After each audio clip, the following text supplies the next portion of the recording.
আজ বলবো মান্ডুক উপনিষদ সম্বন্ধে। মান্ডুক উপনিষদে 12টা মন্ত্র আছে।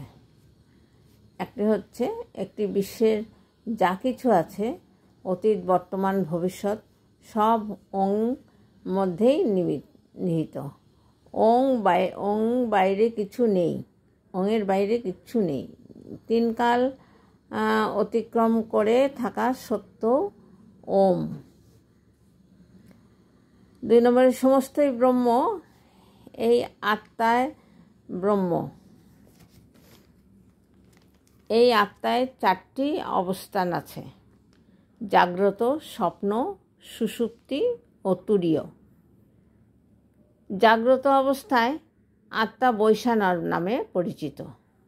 সে বাহ্য জগতের জ্ঞানী ও 7 অঙ্গ, 19 মুখবিশিষ্ট এবং স্থূল বস্তু ভোগ করে।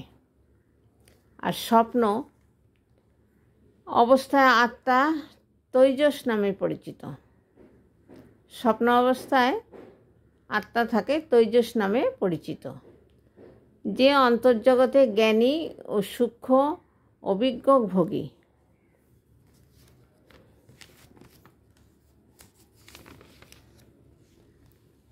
পাঁচ নম্বর হচ্ছে যেখানে কেউ কিছু চায় না, কিছু দেখে না, সেটাই সুষুপ্তি, মানে গভীর নিদ্রা। এই অবস্থায় প্রজ্ঞাময়, আনন্দময়, শান্ত ও একীভূত।